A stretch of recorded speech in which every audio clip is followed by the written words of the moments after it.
Akram here, and in this tutorial I'm going to show you how to bring in a reference image to use while modeling. There are lots of times where you might need an image or a sketch that you've drawn that you want to reference as you begin the modeling process, and this is whether you're modeling with splines or whether you're box modeling. You're going to want to bring in this image. Now there are different ways to do this, but one of the easiest ways is to simply apply the image of the material onto a flat plane. Now this tutorial isn't going to go into depth about making materials, but we can quickly bring in an image by adding a material. So the first thing that we want to do is create a plane in our scene for the image to be materialed to. And a plane is just a simple standard primitive that has really no height. It's used a lot for floors, ceilings, things like that. And in this case, it's almost going to be used as a piece of paper, so to speak, with the image reference on it.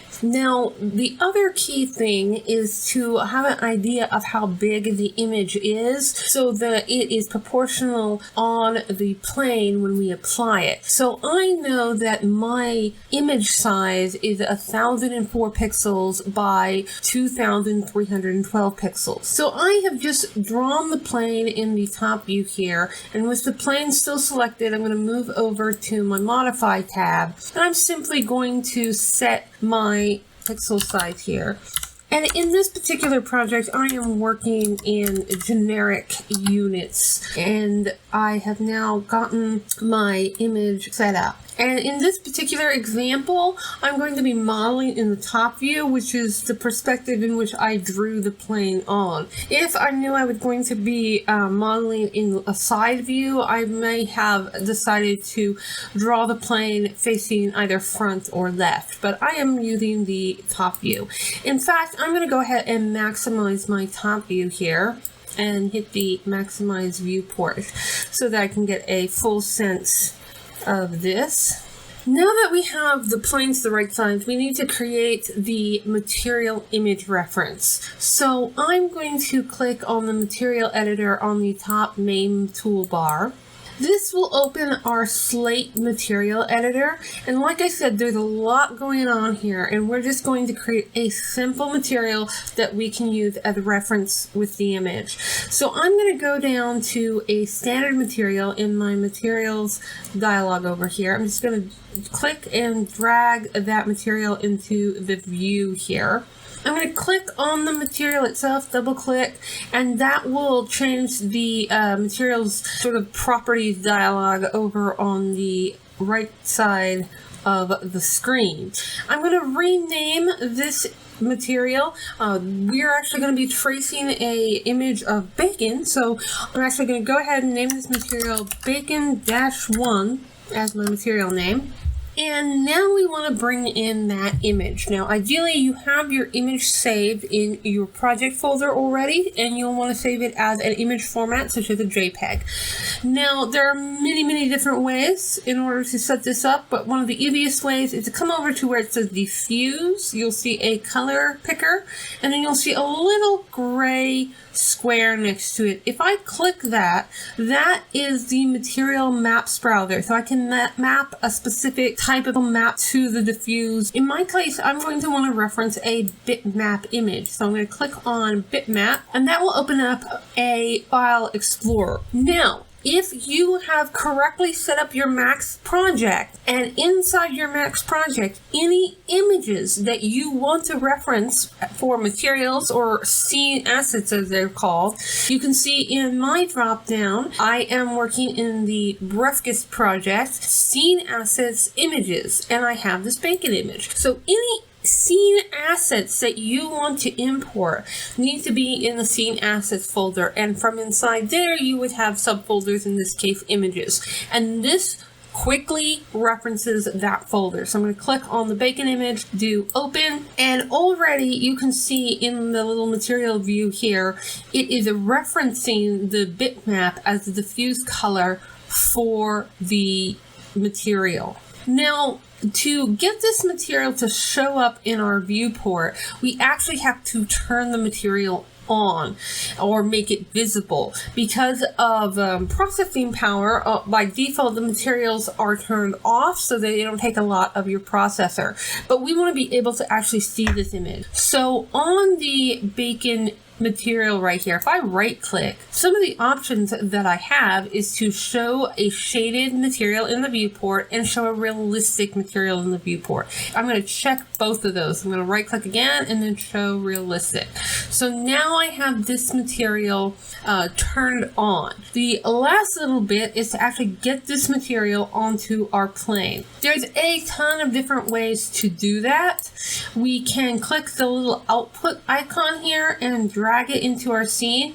You can see that when I do that, it says plane 001, so it's referencing that I'm going to be applying it to the plane. So right now it's assigned. We don't have our shading turned on in the viewport, but it is there. Another method, if you're finding it hard to drag and drop, if you have the object selected in the viewport on your material inside the material editor, you can right click on it and choose assign material to selection. Now if I zoom in on this material, you will see that the image of the material has little white triangles in the corner. And this shows me that whatever I have selected uses this material. If I deselect it, notice those little white triangles go away. So I know that this material is actually on this plane because when I select the plane, the material lights up.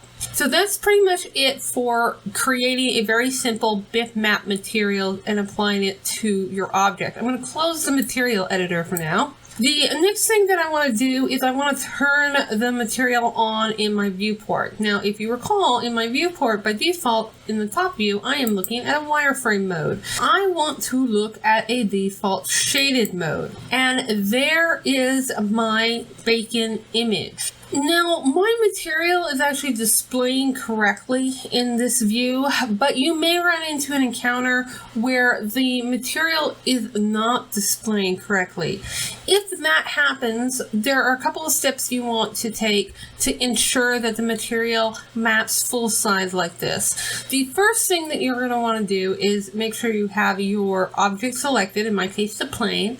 I'm going to go to the Modify tab, and in the Modifiers list, I'm going to scroll down to the UVW Map. And the UVW Map just tells the object how to map along the UVW, which is the mapping of XYZ for the object. So right now it's at the plane here. I am on a plane, so it's going to just wrap it straight down. Now, if you see, if I change any one of these settings, I get some weird results over in the editor. But I'm going to go back to plane, and notice I went to plane here, and now I've got this weird layout because my plane looks a little bit different. And you can see here that it changed the length and width of my planar settings. So I want to make sure that that is actually set to the size of the image. So in this case, 1004 and 2312.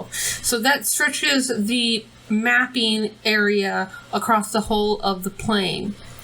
If I scroll down, you want to also make sure that real world map size is turned off. You'll notice if I turn it on, I get a really weird image. And what's really happening here is it's like millions of little bacon images really close to each other. And while that might be a dream come true for some, it does not make a good image. So I'm going to turn the real world mapping off. So if that is checked by any chance, make sure that it is turned off. So that's the first step in making sure that your material is mapping correctly. The second step is going back to the material editor. And back in the material editor, if I go to the bitmap itself, we're not messing with the actual material. We're going to go to the bitmap, and I double click here. And here I can change the coordinates of the material. And so if I just move over a little bit so you can see the material as I play with these settings, if I hit, say, offset, you'll see that I can sort of pan how that material is placed on that object. I'm going to set that back to 0. In some cases, you might want to tile your image. So now I have got several images of bacon on it. In our case, we want to make sure that that is set to 1. Now, what I do want to do in this editor, unlike with the mapping parameters, is I do want to check real world scale. And what really I'm saying here with real world scale is to scale this image at a size of 1:1. Don't try to tile it, scale it as is, and apply it to my object. And this works because my object is the exact same pixel size as the material. So again, when you're working with the UVW map, you want to turn real world scale off because that is real world scale of the object with whatever unit of measurement you're working with. And in our case, we don't want that. We want to use the real world scale of the bitmap image and not the object. So this is how you would set that up here in the material editor. I'm going to close the material editor, and here we are. We have a plane inside our editor with a reference image that we can use now to either do some spline modeling or some box modeling, whatever method of modeling we want to use, and we have the image right there as a reference. I hope you found this lesson informative, and don't forget to check out other lessons and tutorials on the channel. So what are you waiting for? Get creative today!